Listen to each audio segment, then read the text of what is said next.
we've just had some amazing news given to us in regards to what we can expect on Thursday and the coming brand new zombie content in Season 1 Reloaded. Citadelle Del Mort is coming out Thursday and I cannot wait. So earlier today on the COD pod, Miles and Stephanie were able to get some amazing tidbits as they spoke with Kevin Drew. First on the list, Citadel takes place directly after Terminus. Directed mode will be coming to Citadel, but we will not get this until early next year. So that's the same as with the first two maps, which is great as we will all be able to hunt our little hearts out and try and get the new items that we're going to be getting from this. Don't get me wrong, directed mode is fun, but it's kind of like, right, okay then, we're holding your hand and we're going to take you through it. I do like it, but I do actually prefer, right, okay, go in blind, what do we need? It's just so much fun. But what was said next by Kevin, I am so excited for. Lab vibe going on. So this is a really, really exciting departure. Design-wise, see creepy castles, lots of cobblestones, basically. Yes. Is the vibe I'm getting. Very old, very ancient, a lot of history at this castle, and very different, just moving away from kind of, the old facilities and things like that. This is just old world.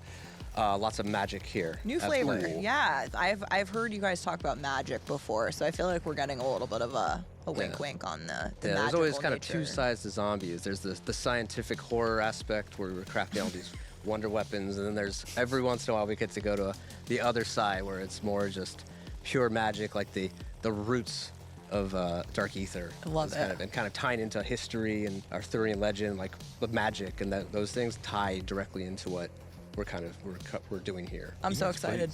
Yeah. First off, we're going to be getting some magical elements back in the game finally, and moving away from the facility type maps. So to me, this does sound like a hint for future maps maybe, and where the story's going to take us? Who knows? But the most amazing part, we're going into Arthurian legends being tied into the story again and the roots of the Dark Ether. I am so happy to hear this. I am all for Arthurian legends. It's one of my main topics that I absolutely adore. I'm so happy to hear this because it really does seem that the Zombies team have done a lot of planning, and we are going to be getting so much intel and backstory for this brand new crew, and obviously for Richtofen, he's going for the artifact. It's going to be absolutely amazing to see what we can finally get out of all of this. Who knows? Are we going to be teleported back in time again? Or are we going to be teleported into the future? No one knows, which is what I love.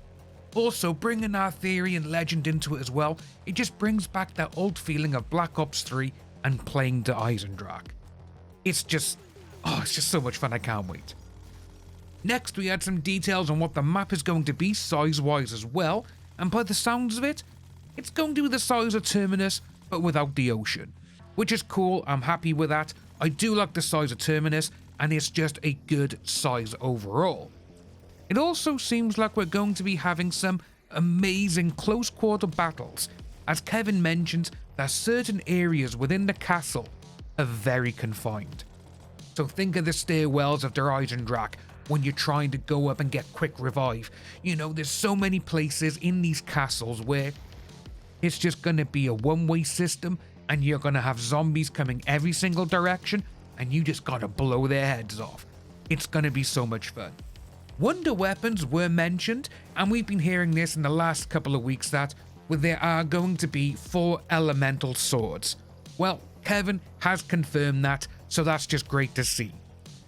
We're going to a castle, and that invokes a certain imagery, and we have a dedicated melee slot in this game, and so it kind of made perfect sense to, have some swords be the wonder weapons, and another aspect is when we get a chance, we love to do 4 elemental weapons.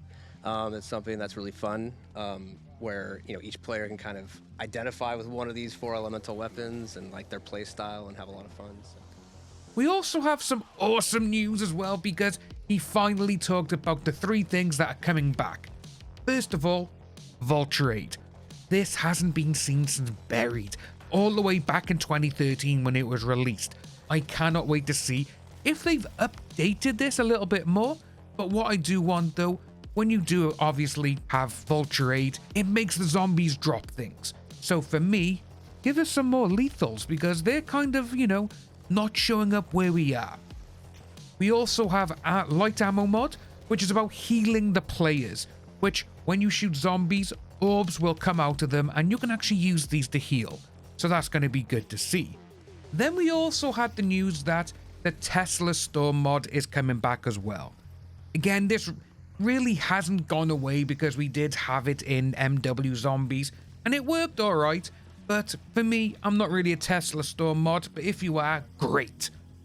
We also got 3 new Gobblegums as well. One returning, which is Powder Keg, which spawns a power-up. This one has always been a fun one when we used to be able to use it, but we got 2 new ones. One is called Timeout. This one to me sounds like the most fun. When you pop it, it stops the round and gives you a break. It is a real timeout. Kevin didn't really say how long the timeout will be, but judging by it, I would assume it could be anywhere up to 2 to 3 minutes. We got this at the moment with near-death experience. When you pop it, it can last either for 3 minutes or 5 revives. I'm thinking around the 3-minute mark for this one.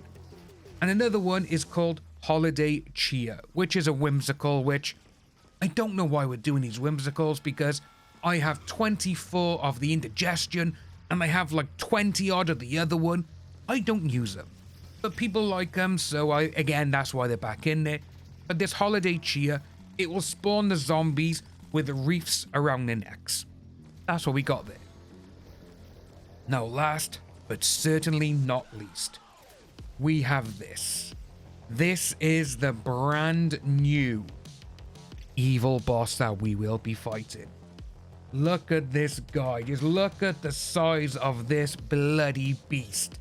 The Doppelgast. Again, this could be, could be a boss or it could just be like a new one. Obviously, like a Mangler or an Abomination, which will just spawn. I'm just thankful it's not a bloody mimic.